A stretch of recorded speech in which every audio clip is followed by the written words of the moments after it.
இப்போ இருக்கிற ஜென்ரேஷனுடைய ஓட்டை வச்சு முன்னாடி இருக்கிற ஜென்ரேஷனுடைய ஓட்டையும் டிவிகேக்கும் டிஎம்கேக்கும் ஏன் போட்டின்னு சொல்றாங்க, என்ன அப்படி முக்கியமான விஷயம் வெளியாயிருக்கு அப்படின்னு பார்த்தோன்னா, இந்த விஷயம் அரசியல் பார்வையாளர்களுக்கு மிகப்பெரிய ஒரு அடியா விழுந்திருக்கு அப்படின்னே சொல்லலாம். 2026 தேர்தல் அப்படின்னு எடுக்கும்பொழுது ஒரு பக்கம் ஆட்சியில் இருக்க முதல்வரா இல்ல இன்னொரு பக்கம் அழிக்க முடியாத அரசியல்வாதியா உருவாகிட்டு இருக்க ஒரு நடிகரா அப்படிங்கிற எண்ணங்கள் தான் எல்லாருக்குமே எழுந்துட்டு இருக்கு. ஸோ அதை பத்தி தான் இப்போ பேச போறோம். CLR நேயர்கள் அனைவருக்கும் வணக்கம். நான் உங்க தீபிகா வெங்கடேஷ். 2026 அரசியல் பார்வைக்கு உங்களை வரவேற்கிறேன்.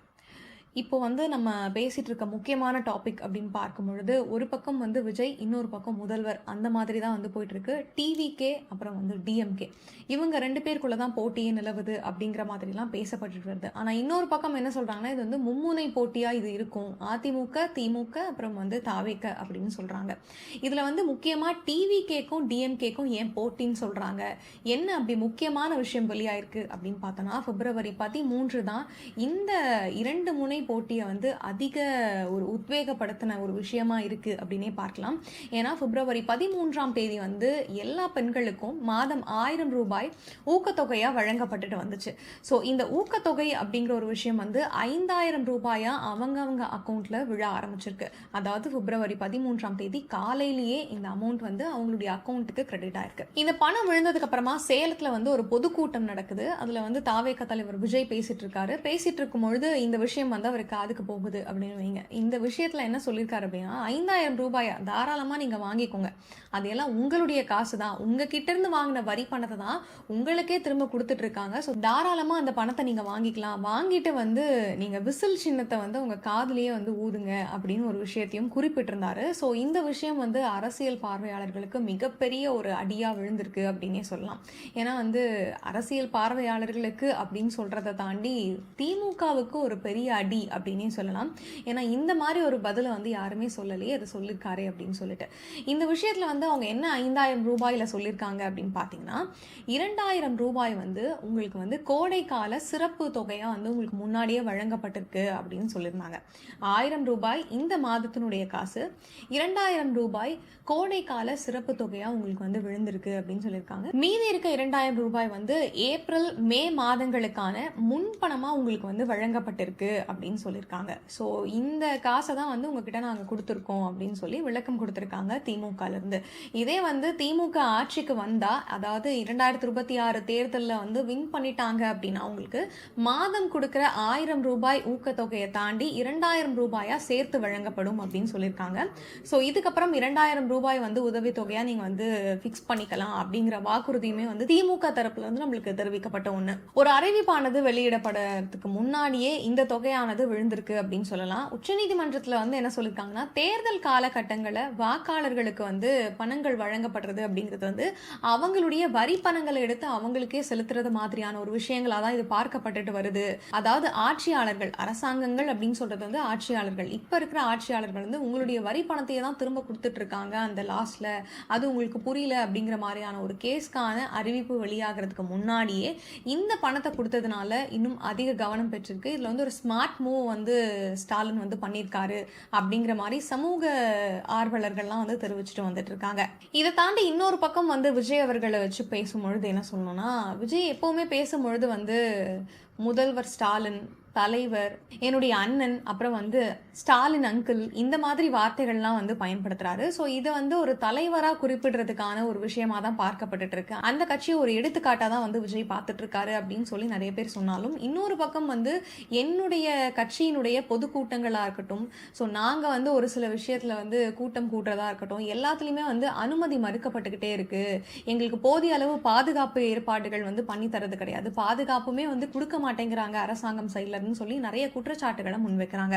ஏன்னா அதிமுக ஒரு பொதுக்கூட்டம் கூட்டுறாங்க அப்படின்னா அதுக்கு நீங்க அனுமதி வழங்குறீங்களே ஒழிய எங்களுடைய கட்சிக்கு நீங்க அதுக்கான அனுமதியை வழங்க மாட்டீங்க அப்படிங்கிற ஒரு வாதத்தை முன்வைக்கிறாரு. இதுல இன்னொரு ஸ்டைல் என்னன்னா, ஒவ்வொரு வீட்லயுமே இப்ப இருக்கிற யங்ஸ்டர்ஸ் எல்லாருமே கண்டிப்பா டிவிகேக்கு தான் ஓட் பண்ணுவீங்க, ஆனா நீங்க உங்களுடைய பேரண்ட்ஸ் கிட்ட நீங்க தான் போய் சொல்லணும், இவ்வளவு வருஷமா இதை பண்ணிட்டு இருந்தீங்க, இதுக்கப்புறம் இதை பண்ணாதீங்கிறத நீங்க தான் உங்களுக்கு எடுத்து சொல்லணும் அப்படின்னு சொல்லிட்டு இப்ப இருக்கிற ஜென்ரேஷனுடைய ஓட்டை வச்சு முன்னாடி இருக்கிற ஜென்ரேஷனுடைய ஓட்டையும் ஈர்க்க பார்க்குறாரு. ஸோ இந்த உக்தியை வந்து அவர் கையாண்டுட்டு இருக்காரு அப்படிங்கிற மாதிரியும் பேசப்பட்டுட்டு இருக்கு.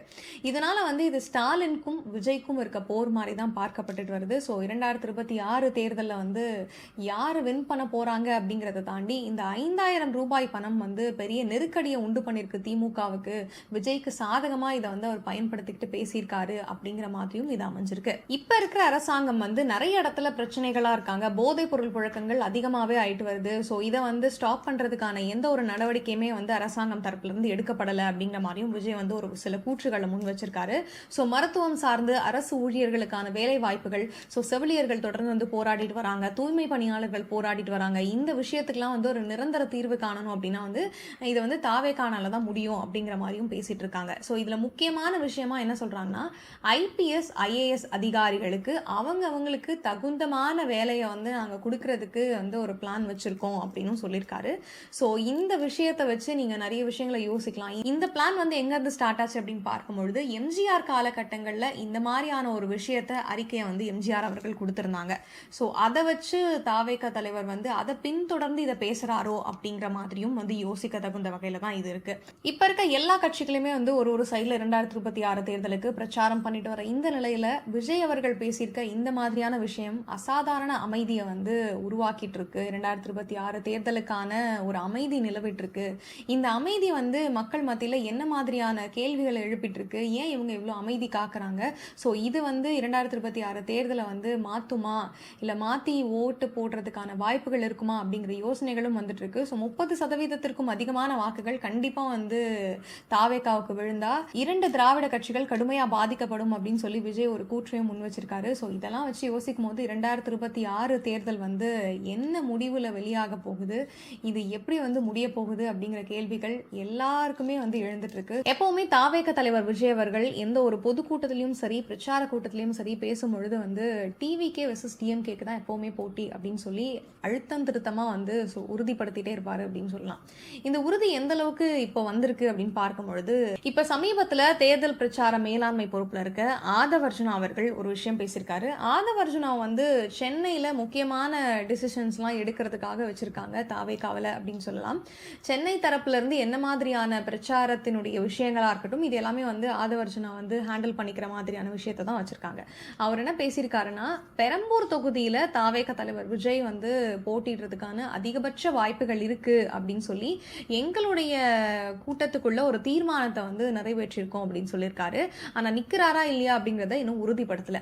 இதுல இன்னொரு விஷயம் என்னன்னா, தொண்டர்களுடைய ஆசை என்னவா இருக்கு அப்படின்னு பார்த்தா வந்து கொளத்தூர் இல்ல RK நகர்ல தான் வந்து போட்டிடுற மாதிரியான விஷயங்கள் இருக்கும். ஸோ வட சென்னையை வந்து கான்சென்ட்ரேட் பண்ணி தான் வந்து இருக்காங்க அப்படின்னும் பேசப்பட்டுட்டு வருது. ஆனா இன்னும் வந்து கன்ஃபார்ம் பண்ணி சொல்லல இந்த தொகுதியில தான் வந்து தாவேகா தலைவர் விஜய் நிக்க போறாரு அப்படின்னு சொல்லிட்டு. ஸோ பொறுத்திருந்து பார்க்கலாம் எங்க அவர் நிக்க போறாரு. திமுகவுக்கும் தாவேகாவுக்கும் எந்த அளவுக்கு போட்டியானது இந்த தேர்தலில் வந்து நிலவ போகுது. திமுக அப்படின்னு பார்க்கும்பொழுது சென்னையில் அதிகமான ஸ்ட்ராங்கான ஒரு பேஸ் இருக்கு அப்படின்னு சொல்லலாம். ஸோ அதை உடைக்கிறதுக்கு தாவேகா எந்த அளவுக்கு போராடிட்டு இருக்காங்க, இதை வந்து உடைப்பாங்களா மாட்டாங்களா அப்படிங்கிறத பொறுத்திருந்து பார்க்கலாம். ஸோ இந்த நிலைப்பாட்டை நீங்க முழுசா பார்க்கும் பொழுது நீங்க வந்து யாருக்கு ஆதரவு தெரிவிப்பீங்க? டிஎம்கேக்கா இல்லை டிவிகேக்கா? இல்லை இந்த ஆதரவு குரல் அப்படின்றத தாண்டி நீங்க வந்து யாரை சப்போர்ட் பண்ணி நிற்பீங்க, யாரை சொல்றது சரி அப்படின்றத நீங்க யோசிக்கிறீங்களோ கண்டிப்பா வந்து மறக்காம கமெண்ட்ஸ்ல நீங்க சொல்லணும். இதே மாதிரியே இன்னொரு அரசியல் பார்வையில நான் உங்களை சந்திக்கிற வரைக்கும் சைனிங் ஆஃப் தீபிகா வெங்கடேஷ்.